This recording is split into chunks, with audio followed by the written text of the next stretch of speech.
नमस्कार दोस्तों। JEE PYQ series में आपका बहुत बहुत स्वागत है। चलिए क्वेश्चन देखिए क्या दिया है। A slab is subjected to two forces F1 and F2 of same magnitude F as shown in figure. Force F2 is in XY plane while force F1 act along Z axis at the point 2i cap plus 3j cap. The moment of these forces about point O will be. चलिए दिया ये है कि भाई यहाँ पे दो दो फोर्स लग रहे हैं। दोनों फोर्स जो है वो डिफरेंट डिफरेंट पॉइंट पे लग रहे हैं। हमें net moment of this force मतलब नेट टॉर्क निकालना है।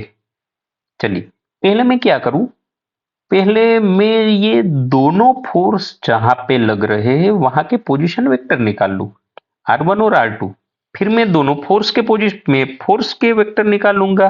फिर आर क्रॉस एफ करके कर लूंगा, नेट टॉर्क निकालूंगा। ये हमारा की पॉइंट है कि हमें क्या करना है। चलिए तो पहले पोजीशन वेक्टर, अगर पोजीशन वेक्टर की बात करूं तो R1 मतलब F1 जहां पे लग रहा है, अरे भाई वो तो क्वेश्चन में ही दिया है, F1 जहां पे लग रहा है वो। चलिए वो क्या हो जाएगा, वो हो जाएगा कुछ 2i cap plus 3j cap. चलिए R2 की बात करूं, R2 मतलब F2 का जहां पे लग रहा है वो। अब ये देख लो F2 कहां लग रहा है, F2 ये पॉइंट पे लग रहा है और ये दूरी हमें निकालनी है। चलिए F2 यहां ही लग रहा है और ये दूरी ही हमें निकालनी है। वैसे ये दूरी की बात करूं तो ये दूरी कुछ हो जाएगी, नीचे फिगर में भी आप देख सकते हो 6 मीटर हो जाएगी। और ये position vector positive Y axis में हो जाएगा, तो मुझे सिर्फ यहाँ पे 6 जे कैप ही लिखना चाहिए। क्या मैंने सही लिखा? देखो क्या 6 जे कैप ही लिखना चाहिए, क्योंकि यहां तक का पोजीशन वेक्टर ही लिखना है, यहां तक का ही, क्योंकि फोर्स ये पॉइंट पे लग रहा है और ये दूरी नीचे आप देख सकते हो 6 मीटर दे रखी है। तो और वो सिर्फ और सिर्फ पॉजिटिव वाई डायरेक्शन में ही आएगी। तो दोनों के पोजीशन वेक्टर तो मैंने निकाल लिए। चलिए अब फोर्स के वेक्टर निकाल लो। चलिए पहला फोर्स F1, ये देख लो ये फोर्स कहां लग रहा है, ये फोर्स तो भाई पॉजिटिव जेड एक्सिस में ही लग रहा है। वो तो मैं क्वेश्चन में भी बताया था, F1 acts along Z axis, और यहाँ पे भी आप देख सकते हो। चलिए ये फोर्स जो है वो जेड एक्सिस में लग रहा है, तो मैं F1 का वेक्टर में कुछ ऐसे लिख सकता हूँ, मैग्नीट्यूड F और डायरेक्शन इसकी के कैप। चलिए अगर मैं F2 की बात करूं तो F2 कहां लग रहा है, F2 कोई परफेक्ट डायरेक्शन है नहीं, लेकिन हमें कंपोनेंट निकाल के हम निकाल सकते हैं। चलिए F2 यहाँ पे लग रहा है। चलिए यहां ध्यान रखना, यहाँ पे F2 कुछ ऐसे लग रहा है। अगर आप ध्यान से देखो तो F2 के दो कंपोनेंट मिलेंगे, एक कंपोनेंट कुछ ऐसे मिलेगा और एक कंपोनेंट कुछ ऐसे मिलेगा, और हमारा नेट फोर्स कुछ ऐसे है। चलिए तो अगर आप ध्यान से देखो तो अगर ये एंगल 30 डिग्री है तो ये हो जाएगा F cos 30, और जिसके साथ एंगल नहीं बन रहा है वो हो जाएगा F sin 30। चलिए कंपोनेंट तो हमें दोनों मिल गए, डायरेक्शन भी साथ में चेक कर लो।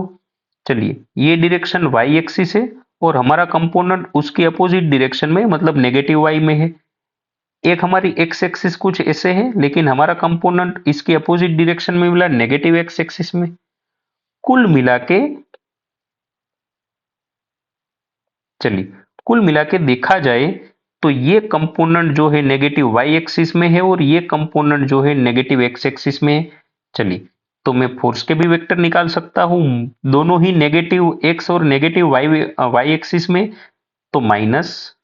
चलिए एफ साइन 30 हो जाएगा 1/2, तो F/2 आई कैप माइनस कोस 30 हो जाएगा √3/2 जे कैप, और के कैप तो कुछ है नहीं। चलिए तो और एक्स वाई प्लेन में बताया था, तो इसका एक्स कंपोनेंट वाई कंपोनेंट हमने निकाल लिया, विथ डायरेक्शन निकाला है। अब हमें टॉर्क निकालना है। टॉर्क निकालने के लिए हमें क्या करना चाहिए, टॉर्क का फॉर्मूला है भाई आर क्रॉस पी, मतलब आर क्रॉस एफ, मतलब आर और एफ का हमें क्रॉस प्रोडक्ट लेना चाहिए। चलिए दो दो पोजीशन वेक्टर है, दो दो फोर्स है, तो हम दो दो बार टॉर्क निकालेंगे, फिर दोनों का वेक्टर एडिशन कर लेंगे। चलिए पहले की बात करूं, चलिए तो मैं यहाँ लिख लेता हूं आई कैप, जे कैप, के कैप। चलिए लिख लिया आई कैप, जे कैप, के कैप। अब आर क्रॉस एफ मतलब R1 और F1 की बात करूं तो R1 यहां पे मैं लिख लूं, R1 कुछ हो जाएगा ऐसे 2 3 0, और F1 कुछ हो जाएगा 0 0 और F। क्या यहां से मैं निकाल सकता हूं? अगर यहां से मैं निकालने जाऊं तो ये टॉर्क कुछ मिल जाएगा आई कैप।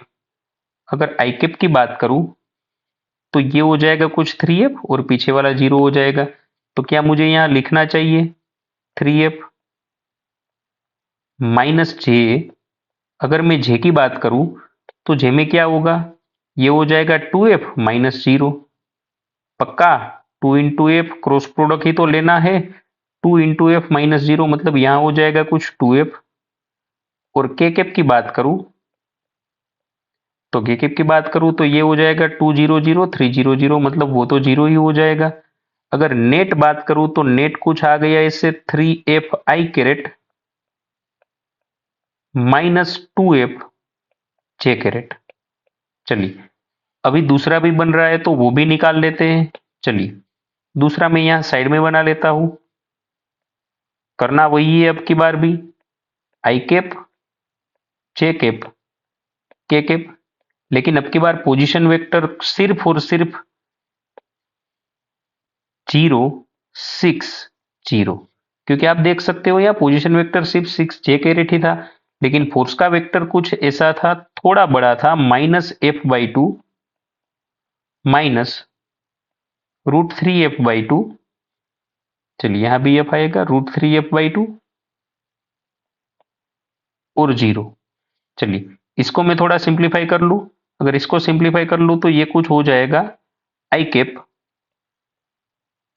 वैसे आई कैप की बात करूं तो आई कैप में तो 6 0 0 √3F 0 0 ही हो जाएगा, तो आई कैप में तो ये हो जाएगा 0 माइनस जे कैप। अगर जे कैप की बात करूं तो ये हो जाएगा 0, ये भी हो जाएगा 0। चलिए अब के कैप की बात करूं प्लस के कैप। अगर के कैप की बात करूं तो ये हो जाएगा कुछ 0, ये हो जाएगा 6 इंटू F/2, वो माइनस माइनस प्लस हो जाएगा, तो ये हो जाएगा कुल मिला के 6F/2 मतलब 3F। तो यहां पे ये कुछ आ रहा है 3F के कैप।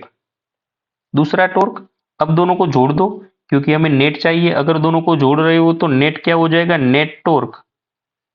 चलिए आई कैप, लेकिन यहां तो सिर्फ 3F आई कैप ही है,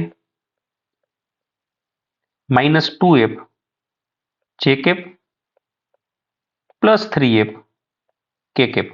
अगर आप चाहो तो F को कॉमन भी निकाल सकते हो। अगर मैंने F को कॉमन निकाला तो क्या हो जाएगा, यहां बचेगा 3 आई कैप माइनस 2 जे कैप प्लस 3 के कैप। चलिए मतलब यहां पे ऑप्शन मैच कर जाएगा पहला, 3 माइनस 2 प्लस 3, 3 माइनस 2 प्लस 3। सही है जी, बिल्कुल सही है। चलिए मिलते हैं अगले वीडियो में। Thank you.